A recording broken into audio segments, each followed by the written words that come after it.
കോന്നി ആനക്കൂട്ടിലെ കരിവീരന്മാരുടെ വിശപ്പടക്കാൻ മണ്ണീറയിൽ ഒരുക്കിയ തീറ്റപ്പുൽ കൃഷി വൻ വിജയം.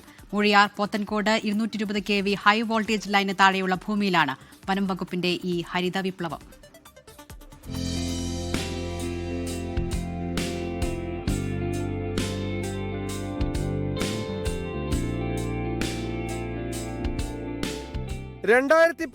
പരീക്ഷണാടിസ്ഥാനത്തിൽ 5 ഹെക്ടറിലായിരുന്നു മണ്ണീറയിൽ പച്ചപ്പുൽ കൃഷി.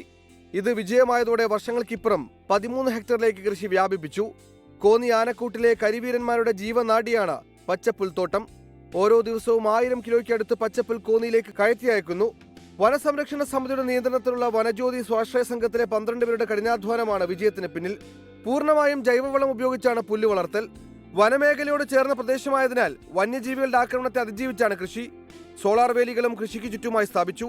കൊക്കത്തോട് ഫോറസ്റ്റ് സ്റ്റേഷൻ സമീപത്തുകൂടി കടന്നുപോകുന്ന Moozhiyar Pothencode 220 kV high voltage ലൈനിന് താഴെയുള്ള ഭൂമിയിലായിരുന്നു കൃഷി.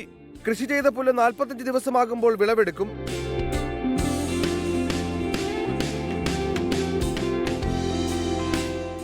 കൃഷി വൻ വിജയമാണെങ്കിലും ഇവിടെ പണിയെടുക്കുന്ന തൊഴിലാളികൾക്ക് അർഹമായ വേതനം ലഭിക്കുന്നില്ല എന്ന പരാതിയുണ്ട്. ഇക്കാര്യത്തിൽ ബന്ധപ്പെട്ട അധികൃതർ അനുഭാവപൂർവ്വം ഇടപെടണമെന്നാണ് തൊഴിലാളികൾ ആവശ്യപ്പെടുന്നത്.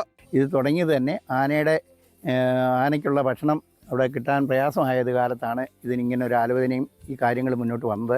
ശമ്പളം ഞങ്ങൾക്ക് തീരെ കുറവാണ്. ഞങ്ങൾക്ക് 500 രൂപ ആണെങ്കിൽ 525 ഉള്ളൂ. നമുക്ക് ജോലി കൂടുതൽ ഒരുപാടുണ്ട്, ശമ്പളം കുറവാണ്, പിന്നെ നിത്യ വരുമാനമുണ്ട് എന്നുള്ളൊരിത് ആശ്വാസമുണ്ട്. പത്തനംതിട്ട നെടുവത്തംമൂഴി റേഞ്ചിലെ കൊക്കാത്തോട് സ്റ്റേഷന് കീഴിലാണ് പദ്ധതി. കോന്നി ആനക്കൂട്ടിലെ 5 ഗജവീരന്മാർക്കും ഏറെ പ്രിയപ്പെട്ടതാണ് മണ്ണീറിൽ നിന്നെത്തിക്കുന്ന പോഷകസമൃദ്ധമായ പുല്ല്.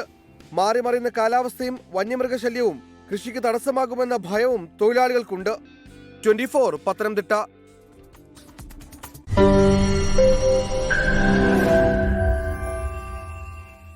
ലോകത്തെവിടെയായാലും ഏത് സമയത്തും 24 വാർത്തകളും ഓഗ്മെന്റഡ് റിയാലിറ്റി പാക്കേജുകളും എക്സ്പ്ലെയിനറുകളും വിശദമായി കാണാൻ ഞങ്ങളുടെ യൂട്യൂബ് ചാനൽ നിങ്ങൾക്ക് സബ്സ്ക്രൈബ് ചെയ്യാം.